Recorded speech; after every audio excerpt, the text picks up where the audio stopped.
Welcome to Beyond Business, the show where we look at the latest trends in the global economy. Today we're asking whether life or living organisms can be someone's intellectual property.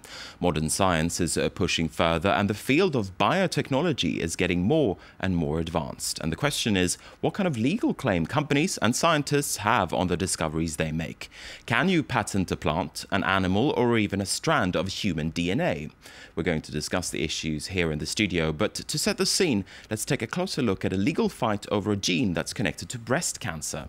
We're looking at how a French institute took issue with a patent claim from an American firm. Mark Thompson has more. We can see in the waveforms there are several spikes with different colors. That's a gene alteration. That means there's a risk of cancer. Researchers here at the Curie Institute are tracking mutations in the BRCA gene. Abnormalities can increase the risk of breast and ovarian cancer in 1 in every 500 women. In 2001, US company Myriad Genetics attempted to impose a patent on the BRCA gene. That would have meant all tests would have had to be conducted through its own laboratory. We didn't see why every European country had to use a single US company to carry out genetic tests, which involved a large number of women. That's why we opposed these patents in Europe. Myriad Genetics' claim was eventually rejected by the European Patent Office, much to the relief of these researchers. This monopoly led to blood samples being sent to the US and being subjected to technical analysis, which we didn't agree with. Plus, it allowed Myriad Genetics to establish a DNA bank, which gave them a jump start in identifying new genes.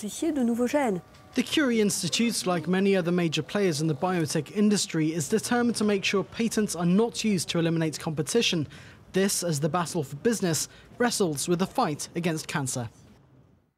Let's delve deeper into this issue now with my guest today, Denise Hirsch. She's worked as a patent attorney in the field of life sciences, and she's now the head of the intellectual property department at Anselme Transfer.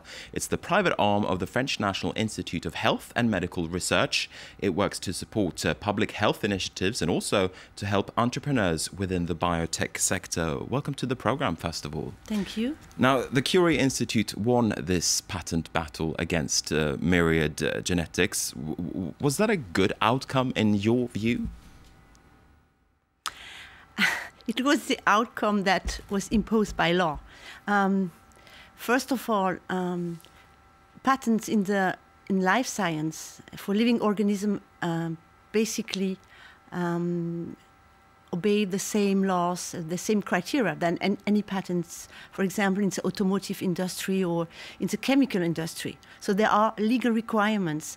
In this case, what the European Patent Office held was that the patent did not meet the legal requirements. And if it's in such a situation, it's a good thing that the patent is no longer upheld. So living organisms and gene material, for that matter, or DNA, it's not different than any other thing that you may invent?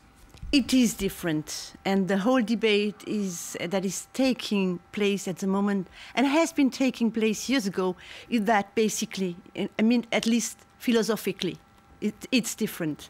Most of the human genes have been characterized in the late 80s, early 90s. And at that time, there was a debate in Europe. In France, for example, it was very much a public debate about what should be patentable and what should be excluded from patentability. And the debate had been going on for a while at the European Parliament, and it ended up with a directive that was implemented. The directive was taken in '98, but it was only implemented by the different countries several years later. If we just take a moment to look at the requirements that a company or an individual have to fulfill in order to get a patent within your area, life sciences, what kind of boxes does a company have to tick, so to speak? What kind of requirements do they need to fulfill? First of all, an invention to be patentable has to be novel. That means that it must never have been disclosed before, and it has to be inventive. There's a third requirement, and the third requirement is that the invention must be sufficiently disclosed. Because the idea at the base of a patent was that in exchange of in exchange of a disclosure, the inventor or the employer of the inventor was granted a monopoly. But it was in exchange of a disclosure to make science and new discoveries available to the public. So the requirements are novel, inventive step, and disclosure, enabling disclosure. In the life sciences, as far as human genes are concerned, there are additional requirements that the gene must be isolated, and also that the gene must have an identified function. If it's just a gene by itself, because in the late 90s, it was possible by sequencing the whole human genome to know exactly which stretches of the information corresponded to actual genes. So you could basically, theoretically, identify all the human genes, but without knowing what functions they were having. So one of the requirements was that, okay, you can have a patent on a gene, but you must know what the gene is doing, or the gene must be linked to a disease or to some kind of, generally speaking, a function.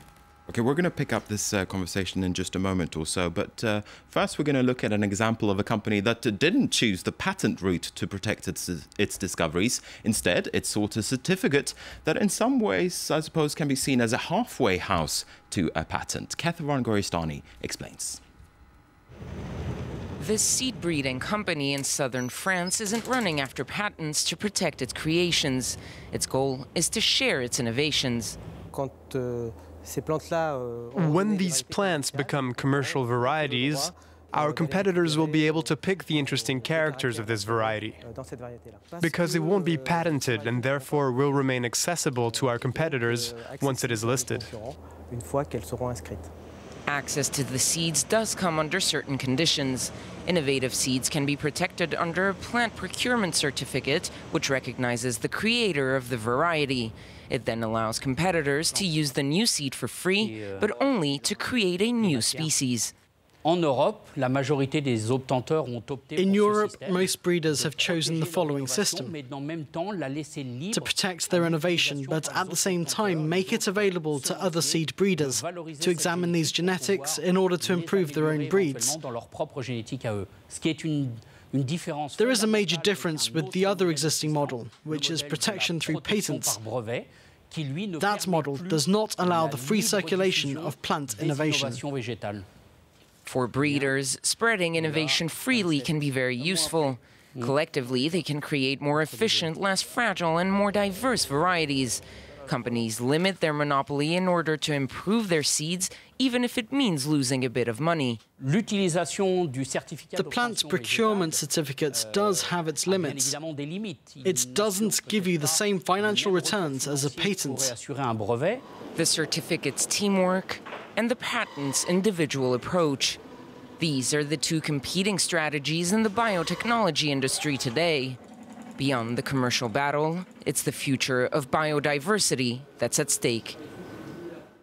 Okay, we're back now in the studio with Denise Hirsch, a patent lawyer. And let me ask you, Denise, is this model of procurement certification something that you can apply to other parts of science, including your field, life sciences?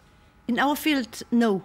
What this particular system allows is a protection on the plant variety as a whole. It does not make sense, at least in the human field, because you're not going to protect a human being as a whole. It's forbidden. It's strictly forbidden by the directive. So a similar thing doesn't exist in life sciences as sort of, as I said before, a halfway house between a patent and not having a patent? No, it does not exist. And I mean, it could exist for animals, but the notion of animal variety doesn't really make sense. There are patents on what we call transgenic animals, animals that have been genetically modified.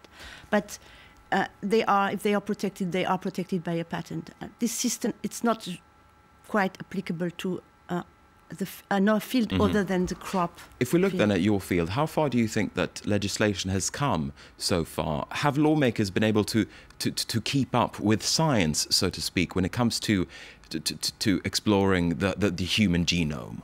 Yeah, lawyers are always behind science. But I think they are keeping up quite closely. Recently, there was the last debate, at least in Europe, was about patentability of human embryonic stem cells. That's a very controversial issue, It was very controversial. The European Court of Justice gave his decision, I think it was last year, 2012. And it was quite a decision that was keeping up with science within a very short period of time. And so things have been cleared. So I think that we have, in Europe, we have this legal system and the institution that can address a new scientific issue and an intellectual property issue quite quickly when really science grows into a business or an industry. Right, Denise Hirsch, we're going to have to wrap it up there. Thank you very much indeed for speaking to us here at France 24. And with that, we're also going to be wrapping up this edition of Beyond Business. Thank you for watching and do stay with us. We've got more news coming your way.